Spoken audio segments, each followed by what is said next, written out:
Hi everybody, welcome back to my channel. This channel is new. This is only my second video, and if you haven't seen, it is called Katie Becomes an Author, because my goal is to become an author. And I have already written one book. I'm in the process of writing its sequel.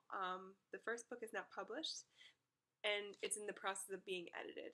So I'm going to be using this channel to serve as motivation for myself, to try to become a better author, a better writer, to work on my wordsmithing,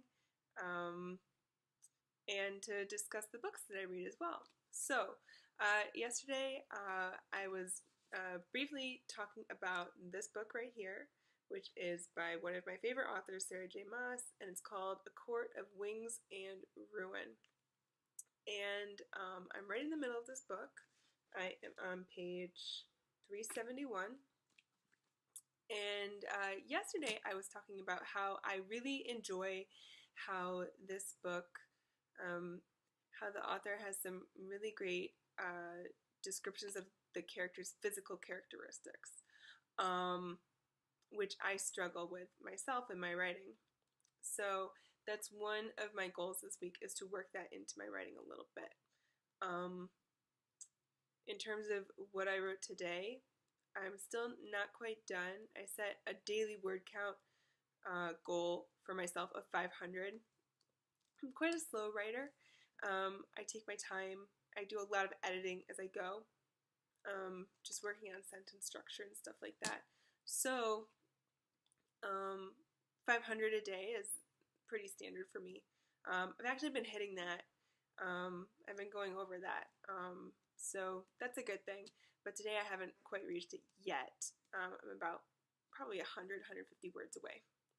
And I'll get on that once I'm done with this video. But in any case, today I was writing, and one thing that I noticed is that I had used the same word within close proximity. I used the same word twice, the word clang, C-L-A-N-G, clang, in one paragraph, and then in the next paragraph as well. And so that's what I'm going to talk about today, because as I was reading this book today, this is one thing that I noticed Sarah J. Maas does quite a bit. So this, I think, is probably something that a lot of authors struggle with. Maybe they get hooked on a word, or a word just calls to them.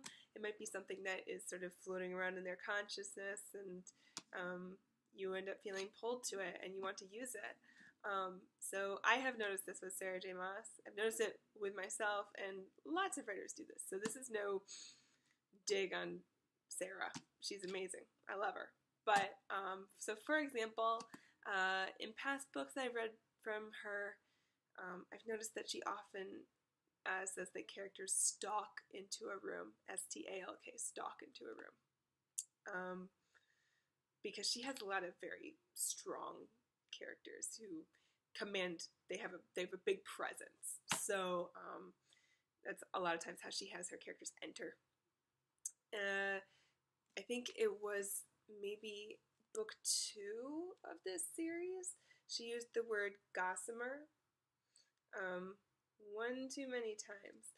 And this, I think, is, there are certain words where they're uncommon enough that you're going to notice them. And so I think of them as a once in a novel type of word, or maybe once every couple chapters, or yeah. So gossamer, I would say, is sort of one of those words. Something that's so specialized that maybe you want to find a different way to describe it, just because you don't hear that word very often. So when I was reading today, I'm in the midst of a battle scene.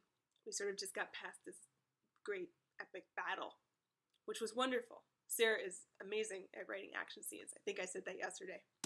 But what I did notice is I think she has used the word tang, T-A-N-G, like 3, 4, 5 times.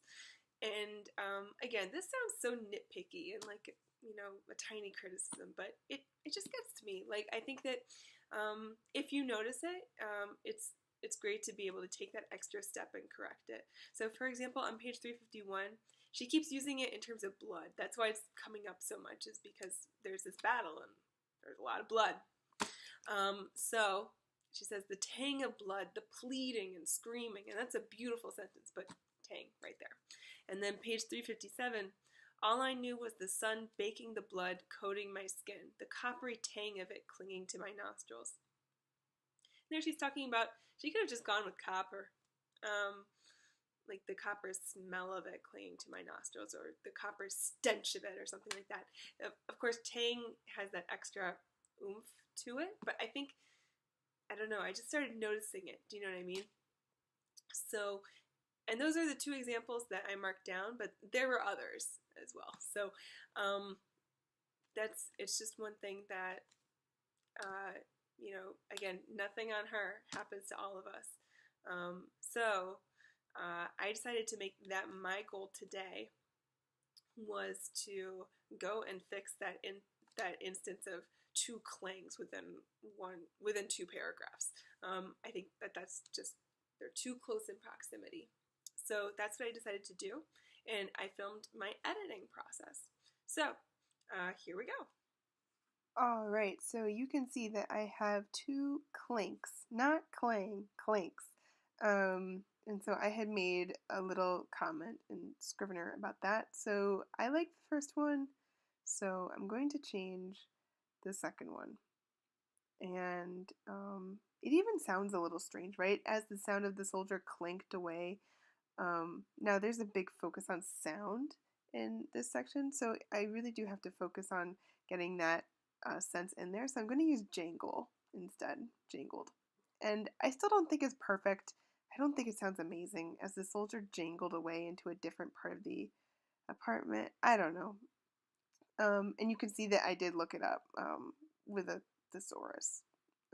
Just standard editing stuff here, you know. This is not rocket science. It's not that crazy, but just to see sort of the process of it, yeah, that's basically it. Anyway, thank you for watching this video, and I'll catch you next time. Bye!